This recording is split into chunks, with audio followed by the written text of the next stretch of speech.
Hello guys, ये खूबसूरत मोहब्बत का एपिसोड 49। तो चलिए शुरू करते हैं। तो सब लोग एक एक करके अपना सामान निकालते हैं गाड़ी में से और निशा को फॉलो करने लगते हैं। मनाली मनन की तरफ देखती है जो कि अभी तक सोया हुआ था। मनाली को मनन पे बहुत गुस्सा आ रहा था। वो सोच रही थी कि वो कैसे इतनी गहरी नींद में सोया हुआ है, उठने का नाम ही नहीं ले रहा।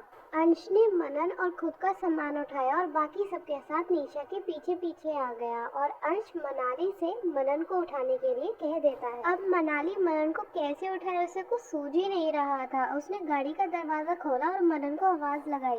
वो लगातार आवाजें लगाई जा रही थी पर मनन तो उठने का नाम ही नहीं ले रहा था। मनन की यही तो आदत बुरी थी कि उसे नींद में होने के बाद कुछ होश ही नहीं होता था जब वो इस तरह से सोता था। मनाली ने एक बार और कोशिश की मनन को उठाने की, पर वो नहीं उठा। आखिर में मनाली ने मनन के कंधे को हाथ लगाया जो कि वो नहीं लगाना चाहती थी। उसको हिलाया पर वो तब भी नहीं उठा। आखिर में मनाली के दिमाग में एक खुराफात ने जन्म लिया। वो गाड़ी से उतरी और इधर उधर देखने लगी। उसे वहाँ एक पौधा दिखाई दिया जो कि एक सूखी घास जैसा ही था। मनाली ने वो पौधा तोड़ा और मनन के साथ गाड़ी में बैठ गई। मनाली ने उस सूखे पौधे से मनन के कान में गुदगुदी करना शुरू करा और जैसे ही मनन को एहसास हुआ उसने मनाली का हाथ जोर से झटक दिया। पर मनाली ने फिर एक बार उसके कान में गुदगुदी करी, पर मनन कहाँ इतनी आसानी से उठने वाला था और उसने फिर से उसका हाथ झटक दिया। अब मनाली बहुत परेशान हो चुकी थी। उसका मन तो मनन को एक कस के थप्पड़ मारने का कर रहा था, पर मनाली ने फिर से कुछ सोचा और वही हरकत दोबारा से करी। पर इस बार मनाली ने मनन की नाक को निशाना बनाया। मनाली ने जैसे ही वो पौधा मनन की नाक में लगाया, मनन को गुदगुदी हुई और उसे छींकें आनी स्टार्ट हो गई। एकदम से मनन की छींक से मनाली थोड़ा डर गई और वहाँ से हट गई। मनन बस छींके ही जा रहा था। मनन को ऐसा चीखता देखकर मनाली डर के दूर हो गई। मनन की छींकें बंद हुई तो उसने सामने देखा तो मनाली हाथ में घास लिए हुए उसे ही देख रही थी। मनन को ये देखकर उस पर बहुत ज्यादा गुस्सा आया और वो गुस्से से चिल्ला पड़ा, क्या क्या कर रही हो तुम? ये घास मेरी नाक में डाल रही हो? पागल हो तुम?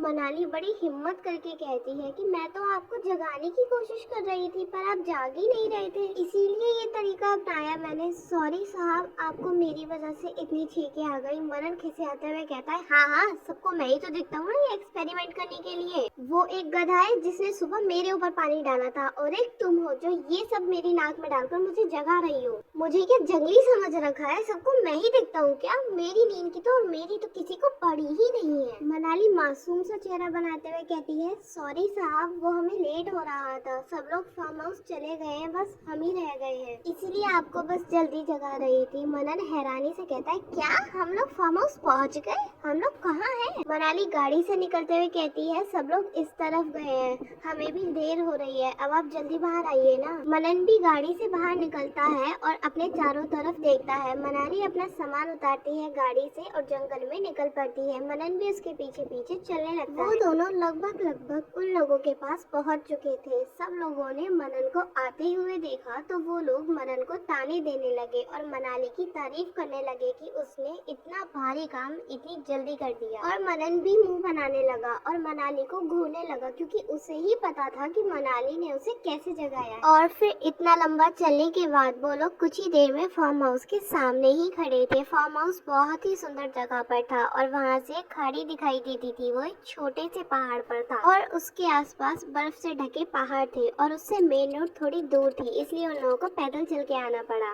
वहाँ पर खड़ा हर एक शख्स फार्म हाउस की खूबसूरती को देख रहा था क्योंकि उसके आसपास के पहाड़ और व्यू उसको बहुत खूबसूरत बना रहे थे। वहाँ पे एकदम से सुहाना मौसम और ऊपर से ठंड की मार उसे और भी ज्यादा अच्छा बना रहे थे। और फार्म हाउस के पास में एक बड़ा सा मैदान था जहाँ पर बहुत हरियाली थी। हनी चारों ओर देखते हुए कहता है, इससे अच्छी जगह तो कोई और हो ही नहीं सकती। निशा कहती है कि अब बोलो ये जंगली है क्यों अंश? अंश हल्की सी बनावटी मुस्कुराहट देते हुए निशा को इग्नोर कर देता है और बाकी सब लोग निशा के फार्म हाउस की बहुत तारीफ कर रहे थे। फार्म हाउस से दो लोग निकल कर आए और उन्होंने जैसे ही निशा को देखा उनके चेहरे पे मुस्कुराहट आ गई और निशा भी उन दोनों को देखकर गले लग गई। आखिर कौन थे वो दो लोग, ये जानने को मिलेगा आपको नेक्स्ट एपिसोड में। So stay tuned. और आपको ये वीडियो कैसी लगी कमेंट करके जरूर बताना। लाइक और शेयर करना मत भूलना और अगर आप चैनल पर नए हैं तो सब्सक्राइब जरूर करना। बाय।